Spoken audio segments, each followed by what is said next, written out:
उदास निराश मत हो, क्योंकि ये कोई लाभ नहीं था जिसे तुम हानि मान रहे हो कि वो वस्तु नष्ट हो गई, धन नष्ट हो गया, हमें तो सबने छोड़ दिया, हमारा तो उपहास करते। कुछ नहीं, ये लाभ ही नहीं था। यदि नाम जप कर रहे हो तो भगवान तुम्हारे हैं, तो तुम्हें शोक कैसे आ सकता है? नहीं। ऐ बुद्धिहीन, किसी भी हानि में तो उदास मत हो। ये कोई हानि है? तो बोले हानि फिर किसे कहते हैं? बोले हानि हरिवंश के नाम अंतर परे। अगर आप राधा राधा जप रहे हो, कृष्ण कृष्ण जप रहे हो, श्री हरिवंश राधा वल्लभ श्री हरिवंश, कोई भी हानि हो गई, उदास होने की जरूरत नहीं है। मेरे स्वामी ने एक सेकेंड में पलक झपकते अनंत ब्रह्मांड रच दिए। वो जब जैसा चाहेंगे कर देंगे। जोई जोई प्यारो करे सोई मोहि भावे। मुझे निराश या मुख म्लान करने की जरूरत नहीं। बहुत पवित्र बात करे, देह तुम्हारी और स्त्री और पुत्र और वित्त अर्थात धन पुत्र स्त्री शरीर ये तुम्हारा न, ये नहीं है तुम्हारा। नहीं, कैसे नहीं है? तो सब फाइनल में आओ। ये शरीर जाएगा तुम्हारे साथ? नहीं। पत्नी नहीं, पुत्र नहीं, बैंक बैलेंस नहीं। तो कहने देह स्त्री वित्त पुत्र आदेश नहीं। अपनी बुद्धि को बचाओ, इनसे ममता ना होने पावे, इनमें भगवत भाव करो। कोई कितनी भी पीड़ा दे उससे दुश्मनी ना होने पावे। क्यों? क्योंकि मुझे भगवत प्राप्ति करनी है ना। और भगवत प्राप्ति उसी को होती विश्व में जिसका एक भी दुश्मन नहीं होता। ध्यान दो, ये जन्म बहुत दुर्लभ है। कितना एक एक बात को एकदम अलग अलग करके बता रहे हैं। तुम्हारे पास धन है, स्त्री है, पुत्र है, मकान है, बड़े मित्र हैं, फाइनल में तुम्हारे पास कुछ नहीं है। राधा राधा नाम जप करो, है, अब तुम्हारे पास है, नाम जप है। साधु संग, हाँ ये तुम्हारे पास है। वाणी गायन, हाँ ये ठीक है। दूसरों की परोपकार भरी सेवा, हाँ है तुम्हारे पास संपत्ति है, ये जाएगी आपके साथ। इनको कभी मेरे भाव से स्वीकार मत करो कि मेरी पत्नी, मेरा पुत्र, मेरा धन, मेरा मकान। तुम्हारा शरीर भी तुम्हारा नहीं है, ये छूट जाएंगे यही। तो क्या भाव करें इनसे? भगवत भाव। इनमें जो पावर है वो सब में भगवान बैठे हैं। ऐसा भाव करोगे तो ये भाव तुम्हारा उद्धार कर देगा, संसार में फंसने नहीं देगा। शत्रु भाव रखकर कोई हमसे कितनी भी हमें पीड़ा दे, हमको उससे शत्रु भाव नहीं होने देना, क्योंकि मुझे भगवत प्राप्ति करनी है। अगर एक से भी शत्रु भाव हो गया तो भगवत प्राप्ति में बाधा पड़ जाएगी। ये पक्की बात सब। अगर कोई तुमसे दुश्मनी करता है, यद्यपि बहुत कठिन है कि वो सामने से कटु वचन बोले, हम हाथ जोड़ के निकलना पड़ेगा, क्योंकि तुम्हें महान पद में जाना है, तो हाथ जोड़ना पड़ेगा तुम्हें। फिर और बड़े बड़े पद, और ये तो परम पद है, इसमें पूरे विश्व का वोट चाहिए। अगर भगवत प्राप्ति करनी है तो पूरे विश्व में कोई भी एक शत्रु नहीं, शत्रु पैदा ही नहीं हुआ। अजात शत्रु भक्त होता है, उसका शत्रु ही नहीं। तो क्या उसकी दुश्मनी या कोई उससे द्वेष नहीं करता, कोई उसको गाली नहीं देता, कोई अपमान नहीं करता? नहीं होता, रोज होता है। पर उनमें भगवत भाव किया जाता, मेरे प्रभु क्यों वो तो ऐसी बात कर रहा है, ऐसी चेष्टा कर रहा है, ऐसे ऐसे नहीं। 100 रूप में प्रभु आकर के, सैकड़ों रूप में प्रणाम करके सम्मान बढ़ा रहे, तो 2-4 रूप में आकर उसका बैलेंस ठीक कर रहे हैं। बड़े कृपालु हैं। अगर आपको गुस्सा आ गया तो आपने प्रणाम का भोग स्वीकार किया है, तो फिर आपका परमार्थ रुक जाएगा। क्या बात है, कितना सुंदर भजन है, कितना इनका यश है, कितनी कीर्ति। एक तो ये हुआ, और दूसरा ये हुआ गाली गलौज अपमान, ऐसी मुद्राएं जो क्रोध भरी, जो द्वेष भरी। तो ये ना जाए कि गाली गलौज करने लगे, लड़ने लगे, आपका परमार्थ रुक जाएगा। वो चाहते ही हैं माया के पार्षद कि आप थोड़ा बोलिए, आप थोड़ा लड़िए उनसे। नहीं लड़ना, क्या करना है? और हाथ जोड़ के सर झुका के निकलना है। कल कुछ प्रेमी जन आए हुए थे संत विष्णु, तो उन्होंने कहा कि यदि हमारे गुरु को कोई निंदा करता है तो फिर हम उसके साथ क्या व्यवहार करें? आप कहते सब में भगवत भाव करो, क्या उसमें भी भगवत भाव करें? तो देखो, ईमानदारी से देखो तो क्या उसमें भगवान नहीं है क्या? आप ना तो नहीं कर सकते ना। जब सर्वम खलमिदम ब्रह्म, जब वासुदेवा सर्वम, तो उसमें भी तो है। हमको क्या करना है? पहले उसमें भगवत भाव करना, अपने को सोचना है कि मेरी गुरु निष्ठा की यहां परीक्षा ली जा रही, मेरे गुरुदेव की अवहेलना और निंदात्मक वचन बोल करके भगवान मेरी गुरु निष्ठा की परीक्षा ले रहे हैं। जैसे पार्वती जी के पास सप्तऋषियों को भेजा था, ऐसे मेरे पास इस निंदक को भेजा है। तो निंदक को प्रणाम किया और दूरी बना लिया और अंदर से प्रसन्न रहे कि हे गुरुदेव, आपकी निष्ठा में कोई फर्क नहीं पड़ेगा, आप परीक्षा लेके देख लो। वो गुरुदेव का भेजा हुआ परीक्षक है हमारा, वो गुरुदेव का निंदक नहीं है। जैसे सप्तऋषियों को महादेव जी ने भेजा पार्वती जी के पास, अरे मुंडों की माला धारण करते हैं, चिता की भस्म लगाते हो, इसके लिए तुम तपस्या कर रहे हो? ना उनके घर है ना द्वार है, बरगद के पेड़ के नीचे रहते हैं, अरे उदासीन रहते हैं, ऐसे दूल्हे की क्या जरूरत? दूल्हा दिलाए हम वैकुंठनाथ, जहाँ बड़े बड़े पार्षद भगवान की सेवा में लगे हुए लक्ष्मी जी चरण चाप रही। पार्वती जी को गुस्सा आया था क्या? नहीं, उन्होंने कहा कि आप बढ़िया उपदेश कर रहे हैं, माना कि महादेव अवगुण भवन, माना आपकी बात, विष्णु सकल गुण खान, ये भी माना, लेकिन जाकर मन जैसन रमे ते ही सन, हमने तो वर्ण कर लिया है भगवान शिव को, कोटि जन्म लगर हमारी बरों शंभुनता रहो को। क्या निष्ठा माता जी ने प्रकट की। मैंने तो वर्ण, आप जो कह रहे हो ठीक है, ऐसे ही होना चाहिए गुरु निष्ठा कि आप जो कह रहे हो आपकी बुद्धि, मेरे तो परब्रह्म है अंदर, उससे बोलना नहीं, अंदर मेरे तो परब्रह्म परमात्मा है। फिर हम ना उसकी बात सुनते हैं, ना उसकी तरफ देखते हैं, ना उससे द्वेष करते हैं। स्वाशत्रुष पीड़ायाम समन्तात सुखमती रमितानंद वृंदावनेस्तु, मैं सर्वदा सुख मगन रहूंगा, किसी से द्वेष नहीं करूंगा, किसी से अपनापन नहीं करूंगा, और वृंदावन का आश्रय लेकर प्रिया प्रीतम के प्रेम में मगन रहूंगा। जिसे प्रेम प्राप्ति करनी है, जो श्रीपाद प्रबोधानंद जी कह रहे हैं, एक बहुत बड़े महापुरुष कह रहे हैं कि नंबर 1, ये इस बात सहने के लिए निरंतर नाम जप चाहिए। जो अभी तक आपने सुना, मोक्ष कड़ुआ लगने लगे, समस्त इंद्रियों भोग नरक के समान लगने लगे, समस्त भोगों में विष दिखाई देने लगे कि ये तो पूरे तीनों शरीरों को नष्ट करने वाला है, गंदा करने वाला है, और हृदय से हमारे कि इंद्रियों का जो विलास है ये तो नरक तुल्य है, लेकिन सिद्धियां भी ये माया का जाल है। नहीं चाहिए मुझे कोई सिद्धि, मुझे भगवत प्रेम चाहिए। भगवत प्रेम प्राप्त करने के लिए समस्त संसार की स्त्री शरीरों में जगदम्बा बुद्धि होना अनिवार्य है, और समस्त स्थिर और चेतन जड़ चेतन में भगवत बुद्धि होना अनिवार्य है। अपना शरीर, अपनी पत्नी, अपना पुत्र, अपना धन, अपना मकान, ये अपना नहीं है, अंतिम में छूट जाएगा, ये वैराग्य बुद्धि होना अनिवार्य है।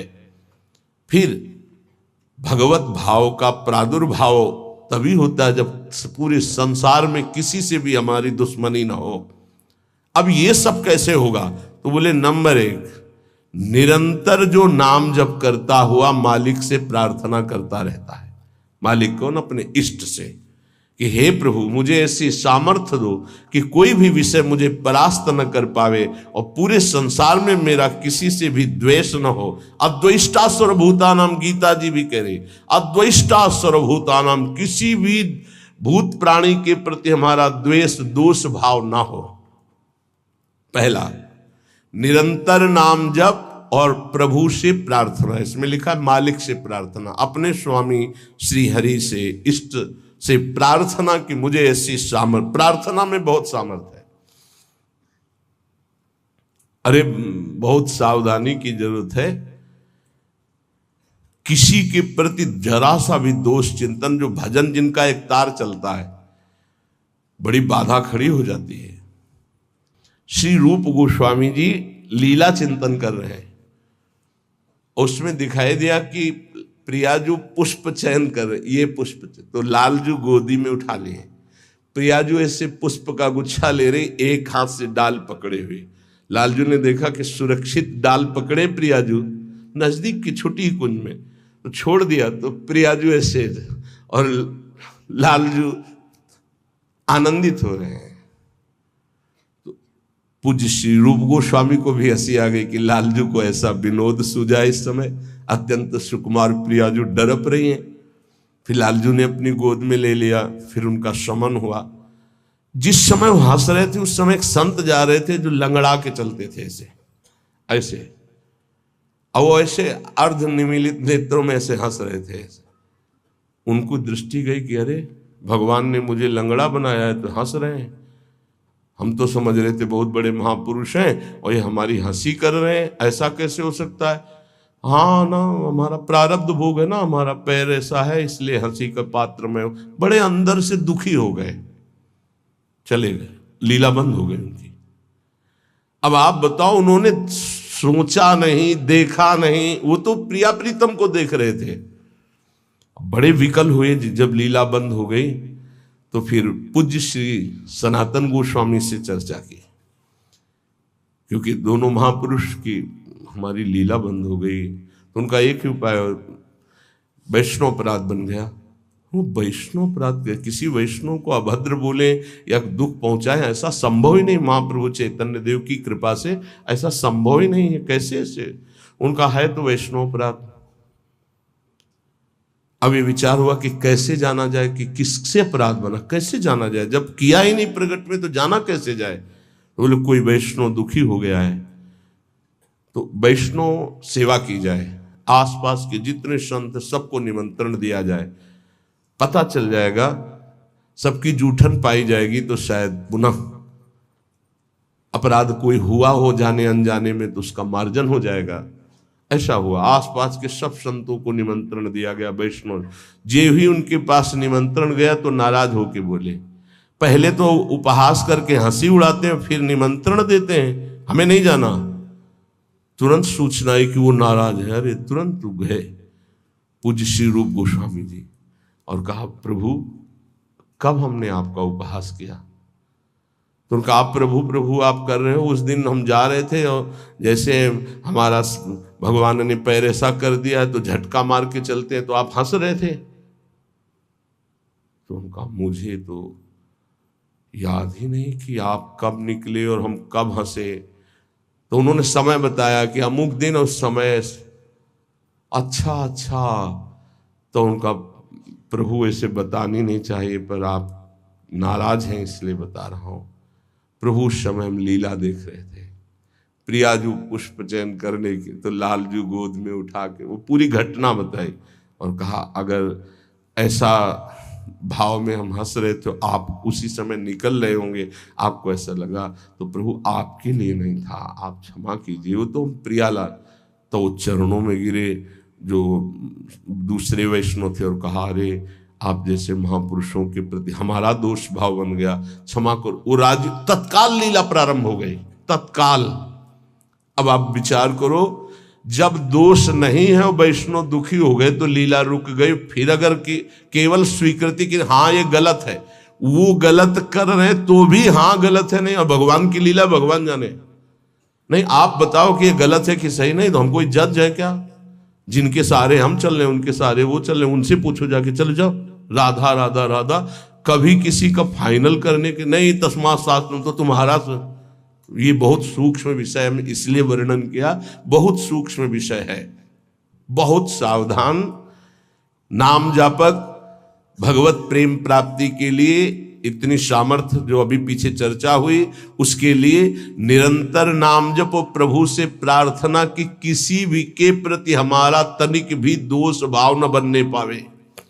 प्रभु से प्रार्थना, वही सबके हृदय में बैठे हुए, वही आपको ऐसे सामर्थ्य देंगे। क्योंकि सृष्टि में आपके प्रति प्रतिकूल व्यवहार होगा, आपका उपहास करेंगे, आपके नाना प्रकार के कटु वचन बोलेंगे, आपको सह जाना है, उनके प्रति कटु वचन नहीं करना, दोष भाव नहीं करना, नहीं अपनी भगवत प्राप्ति में बाधा आ जाएगी। ये सूक्ष्म विषय सब कोई नहीं समझ पाएगा, लेकिन उपासक जो भगवत प्राप्ति करना चाहते हैं, अपना भजन बचाना चाहते हैं, वो इस बात को अच्छे से पकड़े। दूसरा,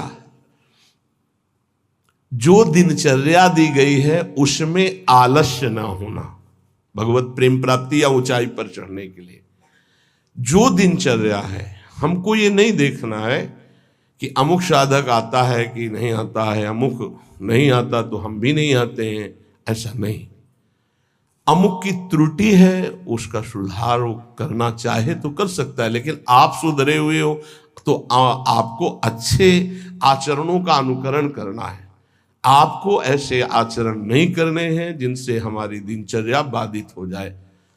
एक चीज और ध्यान रखना है, इसको बहुत विस्तृत रूप से समझा इसलिए रहे कि एक दिनचर्या है जिसके पास सेवा नहीं, गुरु सेवा, और एक दिनचर्या है जो गुरुजनों की सेवा में रहते हैं। उनसे हो सकता है जो भागवतिक दिनचर्या का आदेश दिया गया है वो ना हो, तो उनको असंतुष्ट नहीं होना, क्योंकि वो गुरु सेवा में है। सारी दिनचर्या का फल जो है वो गुरु प्रसन्नता है। तो अगर वो गुरु सेवा में, जैसे हमारी श्री जी की भोग सेवा में है, अब प्रातः बाल भोग से लेकर के शयन तक कितने भोग श्री जी को लगते हैं, अब उनमें उनको हो कि हमारी दिनचर्या तो नहीं। अब जैसे जो और हैं सेवा में है बहुत से, कोई किसी सेवा में कोई किसी सेवा में, अब उनकी दिनचर्या वो माला लेके नहीं बैठेंगे। थोड़ी थोड़ी देर में जो दिनचर्याएं हैं, जो सेवाएं हैं, तो उनको इस बात का पश्चाताप नहीं करना कि मेरी दिनचर्या नहीं चल रही। वो तुम्हारी दिनचर्या गुरु प्रसन्नता के अंतर्गत है, उसमें नहीं सोच। और ये नहीं सोचना कि अब हम सेवा कर रहे हैं तो हमारा वो भजन तो हो नहीं रहा जो दूसरे माला से कर रहे हैं, तो पता नहीं मेरी गति क्या होगी। ये नहीं सोच।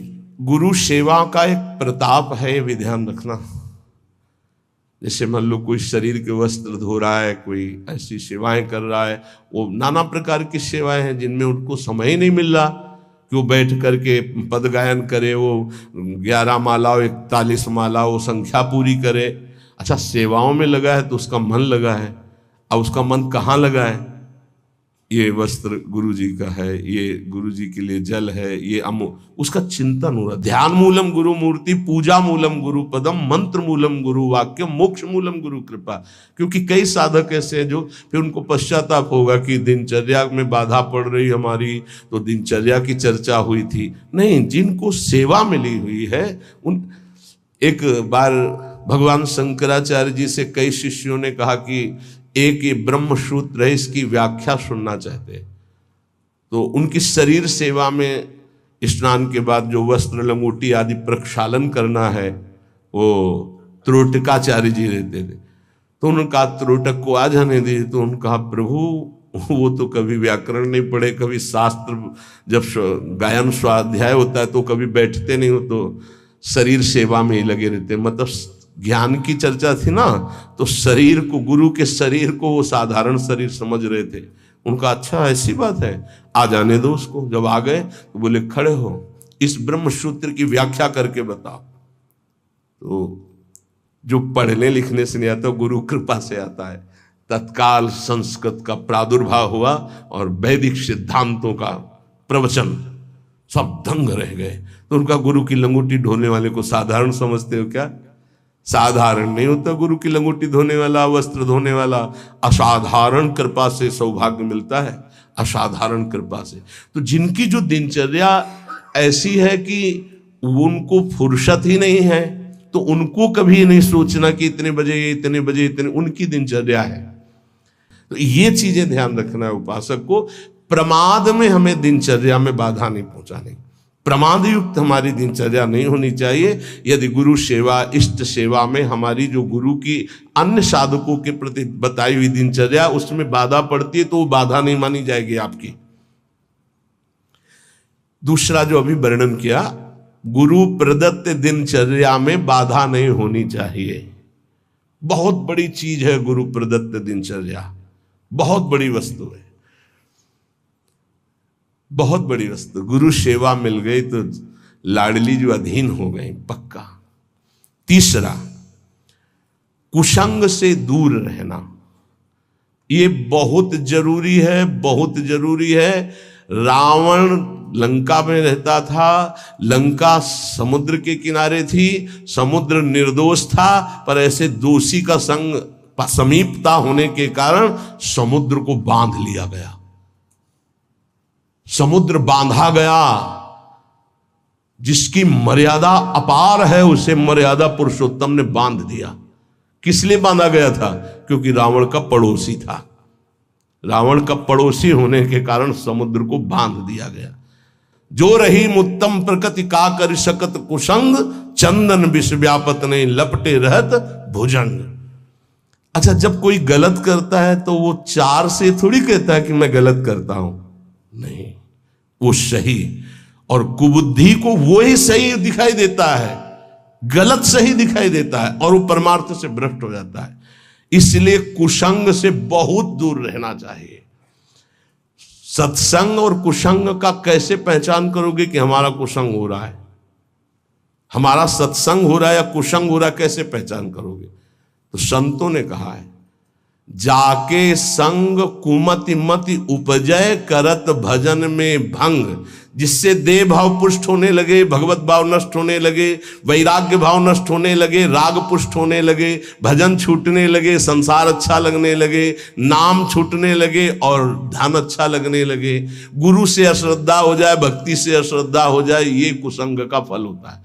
अच्छा, कुसंग का फल जब आपके ऊपर चढ़ेगा तो आपको नहीं लगेगा मैं कुसंग कर रहा हूं, नहीं तो ठीक हो जाओगे। सामने से महापुरुषों को लगेगा कुसंग कर रहा है, और वो जब कहते हैं तो उनको चिड़चिड़ाहट होती, मैं कहां कुसंग कर रहा हूं। नहीं नहीं, क्योंकि कुमति कभी स्वीकार नहीं करती कि मैं कुमति हूं। अगर स्वीकार कर ले तो सुमति आ जाए। कुसंग से बचना चाहिए। पहला है निरंतर नाम जप करते हुए भगवान से प्रार्थना करना कि कभी किसी के प्रति हमारा दोष दर्शन न हो, शत्रुता का भाव न हो। दूसरा, गुरु प्रदत्त दिनचर्या का पालन करना, आलस्य बिल्कुल ना आने देना। तीसरा, कुसंग से बचना। और चौथा, उन ग्रंथों से, उन प्रवचनों से, उन किस्से कहानियों से, उन चित्रों से बचना चाहिए जिनसे हमारा भगवत भाव नष्ट होता है। जैसे कल एक प्रसंग में प्रश्नकर्ता कह रहे थे कि हमको उपदेश मिला है कहीं से, बस श्वासों के आने जाने पर ध्यान दो, बस इसी से परम पद मिल जाए। यार, श्वासें तो वैसे ही चल रही हैं, आने जाने के ध्यान का मतलब क्या रहा? श्वासों के आने जाने का ध्यान दो कि खाली तो नहीं जा रहे हैं। हर में राधा वल्लभ सी हरिवंश, राधा राधा राधा। जैसे कल आपसे कहा था, नाम रूप लीला धाम से हटा दे वो कुसंग होता है। वो बेचारा, पर हमका थोड़ी श्रद्धा है हमारे प्रति। बोले श्रद्धा ही तो लाई है आपके पास। तो हमका आज से राधा राधा नाम जप कर, और प्रभु का जो रूप ध्यान में तुम्हारे प्रिय लगे, राम रूप, कृष्ण रूप, हरि रूप, जो भी, तुरंत ध्यान कर, उनके ध्यान में लग। ये बिहारी जो राधा रमन, जो राधा वल्लभ, जो साक्षात भगवत प्राप्ति के लिए ही तो विग्रह रूप धारण करके प्रकाशित हो रहे। कभी कभी जिसे हम सत्संग समझते हैं वो कुसंग बन जाता है। इसको ध्यान से सुनना। इसीलिए रोज सत्संग में घुमा के आ जाती है बात कि इष्ट मिले और मन मिले, मिले भजन रस रीति। अरे भगवान शिव नाम जप करते हैं, सनकादि नाम जप करते हैं, वो परमात्मा निराकार है, साकार है, सगुण है, निर्विशेष, पूरा का पूरा आपको समझ में आ जाएगा। फिर उनको समझाया कि गुरुदेव साकार है कि निराकार, जो उपदेश किए थे। बोले साकार है। प्रणाम करते हो? हाँ। माला पहनाते हो? हाँ। तो गुरुदेव की पूजा हुई कि नहीं? बोले हाँ हुई। तो उनका गुरुदेव मूर्त है कि अमूर्त? बोले मूर्त। तो उनका मूर्ति पूजा हुई कि नहीं? बोले हाँ हुई। तो हमको फिर काहे परेशान हो? समझे में नहीं आता है। अरे भाई, बहुत संभल के, बहुत संभल के। शास्त्रों में जो लिखा उसको समझना के लिए बहुत पवित्र बुद्धि चाहिए। परमात्मा निराकार भी है। कैसे निराकार है? देखो, आकार खंबे का इसमें है कि नहीं? और जब भावना किया प्रहलाद जी ने कि है, तो निकल पड़ा ना नरसिंह रूप में, तो है ना साकार। वो निराकार रूप से सब जगह है, पुकारो तो साकार रूप होकर अभी दिखाई दे। वो साकार भी है और निराकार भी है। यहां जल है, इस वायुमंडल में जल है। देखो भला कहां गीला हुआ। और एक मशीन है, जो उसको ऑन करके रखो तो एक कमरे में 3.5 लीटर 4 लीटर पानी 4-5 घंटे में निकल जाता है, और कमरे में कहीं बूंद नहीं है। मतलब जल है, वाणी है, वाणी का मतलब आकाश शब्द है, वायु है, अग्नि तत्व है, इन सब कुछ विराजमान है, लेकिन निराकार दिखाई दे रहा है ना? कहां दिखाई दे रहा? सब साकार रूप में आ जाता है। वही साकार है, वही निराकार, कुछ अंतर नहीं। सबके हृदय में आकार, ये देखो बाहर, और अंदर बैठा हुआ है निराकार। और पुकारो तो आकार रूप के लेके आ जाएगा, राम तो मर्यादा पुरुषोत्तम कमल नयन रूप धर करके वही आ जाए। वही रूप है, वही अरूप है, कोई अंतर नहीं। सब ज्ञान हो जाता है नाम जप से, सब ज्ञान। पर बचो ऐसे उपदेश से जिससे भजन ही न हो पावे। ऐसी ग्रंथ हैं ऐसे, जैसे भगवान श्री कृष्णचंद्र जी ने गीता जो लिखी है, आप भगवान की वाणी को अपने भावना के अनुसार समझ लिए, लेकिन संपूर्णतया तो भगवान ही समझावे तो समझ पाओगे ना। सोई जाने जे देह जनाई। निंदा स्तुति के विषय नहीं है, पर यह बात है कि पूज्य श्री स्वामी राम सुखदास जी महाराज इतनी सरल भाषा में गीता जी का स्वरूप प्रकाशित किया कि मुझे लगता है कि अपने जैसे मंद बुद्धि वालों को भी भगवान की दिव्य वाणी समझ में आए। स्वामी जी का अवतार इसी बात के लिए हुआ था, गीता जी के लिए, श्री स्वामी राम सुखदास जी, कि साधारण से साधारण आदमी गीता के गूढ़ शब्द को, राष्ट्र को जान जाए। इतना बड़ा विस्तार से अमृत दे दिया गीता जी के भाव का। और ज्ञानदेव जी महाराज, एकनाथ जी महाराज, आद्य गुरु भगवान शंकराचार्य, जो बहुत से बड़े बड़े महापुरुषों ने गीता जी की टीका, हमें लगता है वो इन महापुरुषों की टीका के बाद अब हमको और कौन सा ज्ञान जानना बाकी रहेगा। एक बार एक सेवकवाणी श्री दामोदर दास सेवक जी की, नए नए हम थे तो हमको किसी ने दिया था कि पढ़ना। महाराज जी को हमारा ये काम था, गुरु जी से जांच करवाए बिना हम किसी, क्योंकि पता है कि जिस विषय के हमें तो हमारे प्रमाण लग, तो उनका महाराज जी ये वाणी जी प्राप्त हुई, वो किसी और। महाराज जी ने जो देखा ऐसे वाणी ली, किसी की भी लिखी हुई ऐसे, लो, और तुरंत ऐसे फूल में लपेटा, बोले जाओ यमुना जी पधरा के आओ। और फिर ये वाणी आजीवन के लिए वो बस्ता में बंदी, लेकिन ये टीका जो लिखी हुई है ये पास गुरुदेव से, इसीलिए हम जितने भी साधक अपने, हमारे गुरुदेव ने जो पास किया है अर्थ, ये पूज्य श्री आचार्य चरण का, बस कोई भी हो गुरु से जो पास, बस वही। तो ये ध्यान रखना कि महापुरुषों ने जो टीका की है वो ऐसे अर्थ नहीं लिखा है। गुरुजनों की दृष्टि बहुत पैनी होती है, अपने बच्चे को कैसे बचाते हैं। ये उन ग्रंथों का अर्थ नहीं पढ़ना, जिनको ब्रह्म प्राप्त, भगवत प्रेम प्राप्त महापुरुष प्रमाणित नहीं करते, उन ग्रंथों को नहीं पढ़ना। बहुत ही भटकाव है, आपको सच्ची बता दें। वाणी जी को अपने अनुकूल करके अर्थ किया जाता है। वो महापुरुष जो क्षमता को प्राप्त है, चाहे गीता हो चाहे भागवत हो, हमारा किसी से अपनेपन वाला बात की बात नहीं कह रहा हूं। आज तक पूज्य श्री हनुमान प्रसाद पोद्दार जी महाराज के संपादन के किए हुए वाणी ग्रंथ में एक शब्द पर कभी संशय नहीं हुआ। आज तक पूज्यपाद उड़िया बाबा के उपदेश में कभी एक शब्द पर संशय नहीं हुआ। पूज्य श्री स्वामी राम सुखदास जी महाराज के एक शब्द पर संशय नहीं हुआ। जैसे पूज्य स्वामी जी का एक छोटी सी पत्रिका निकली थी ग्रंथ में, गुरु के बिना मुक्ति। स्वामी जी ने जो कहा उसके अंतर की बात समझ लो। स्वामी जी ने के पास इतनी शिकायतें पहुंची, रोना धोना और बड़ा विचित्र कोटि का। उस समय जिनके प्रति शिकायत हुई थी, तब स्वामी जी ने सभा में कहा था कि तुम जो सुन रहे हो, ये जगत गुरु श्री कृष्ण की वाणी सुन रहे हो, इसको मानो, इसी से तुम्हें परम पद मिल जाएगा। ऐसे बनाने की जरूरत नहीं है जहां ऐसी शिकायतें आ रही। स्वामी जी किस लक्ष्य को लेकर बोले थे? स्वामी जी किसी संप्रदायवाद को नहीं काटे, स्वामी जी किसी गुरु परंपरा को नहीं काटे। स्वामी जी के शब्द थे उस बनावटीपन के लिए, जो बनावटीपन से ठगा जा रहा है, लोगों के जो चित्तों की श्रद्धाओं का मर्दन किया जा रहा था। जब स्वामी जी के पास शिकायतें पहुंची तब स्वामी जी ने वो बात कही कि ये जगत गुरु की वाणी है गीता जी, इसको सुनो, स्वीकार करो, जाओ, परम कल्याण ना हो जाए तो बताना, गुरु के बिना मुक्ति। गुरु बनाने की जरूरत नहीं, वचन सुनो, मानो और जाओ। कोई एक शब्द में उसको घसीटो मत इधर उधर, सीधे जिस प्रसंग से महापुरुष बोले उस बात को समझना। तो हमको ऐसे ग्रंथ नहीं पढ़ने, ऐसी किताबें, ऐसे शास्त्रों की व्याख्या, ऐसे किस्सा कहानियां, ऐसे दृश्य, ऐसे चित्र, ये सब ना देखे जो भजन में बहुत बाधक है। पांचवा, किसी भी बहाने से जिसमें महिलाएं नृत्य करती हों वो दृश्य न देखे।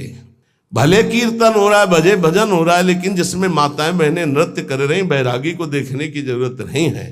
फिर और नौटंकी तमाशा और सीरियल और वेब सीरीज इनकी तो जरूरत नहीं है, बिल्कुल नहीं। कि खाली समय है, हम बड़ा मोबाइल है स्मार्ट, चाहे जितने स्मार्ट बनो, माया से ज्यादा स्मार्ट नहीं हो, वैसी स्मार्ट गिरी में फंसा देगी तुम्हें, ये सारी स्मार्ट गिरी चली जाएगी।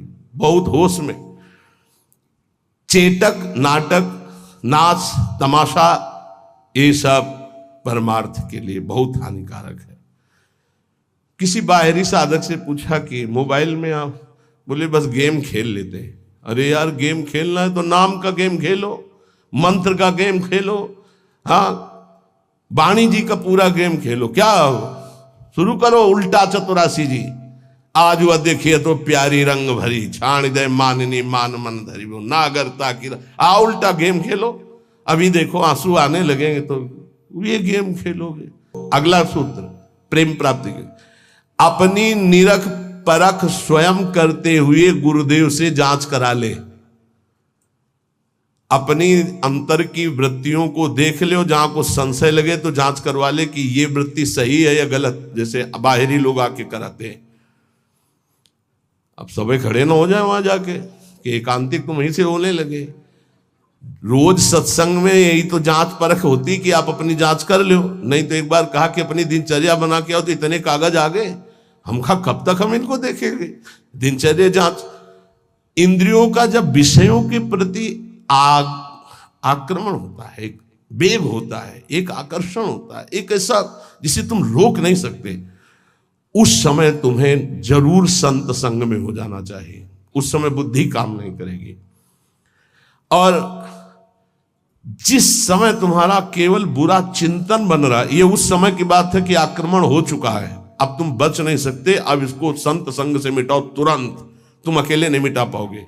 और अगला जो है वो कह रहे जब तुम्हारा चिंतन गलत हो रहा तो नोच के फेंक दो, मिटा दो उस चिंतन को जो गंदा हो रहा है, नहीं तो आगे फिर वही दशा आ जाएगी।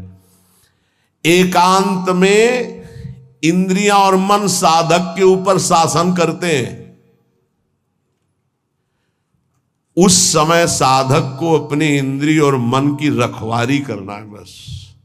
इसलिए एकांत में भजन बहुत जरूरी है।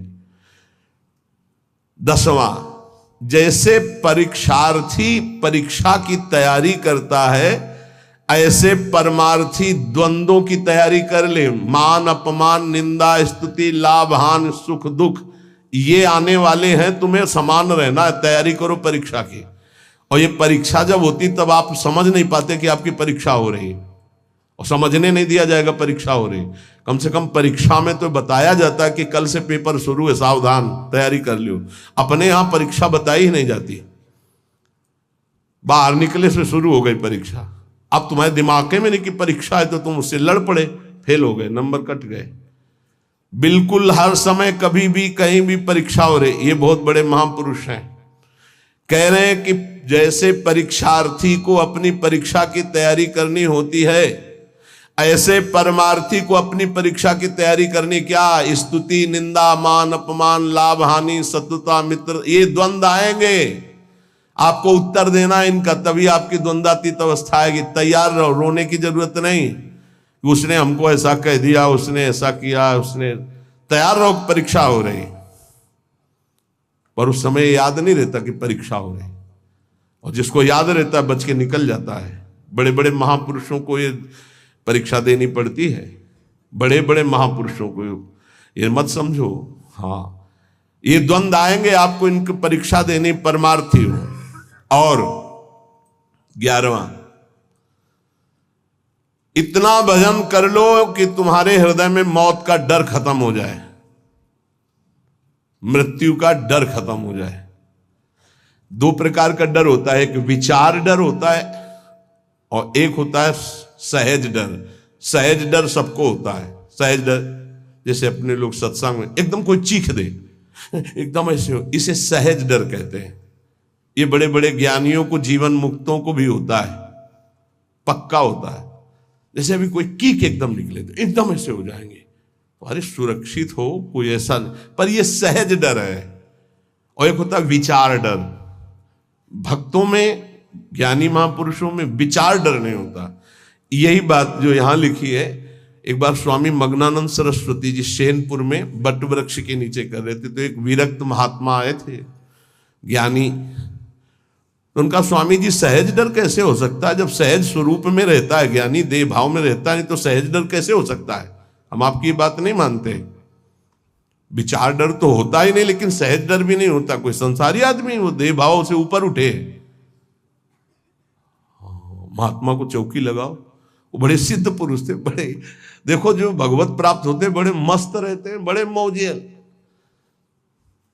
उनको किसी की परवाह नहीं होती। एक मस्ती, ऊंची चौकी में बैठा ला, तो उनका कह रहे, नहीं महाराज आप नीचे बैठे हैं। बोले, आप इतना सुंदर ज्ञान की बात कहे, आपको चौकी ना मिले, विराजो। बैठ गए चौकी। और उनको क्या पता कि सिद्ध महापुरुष लीला हो रही।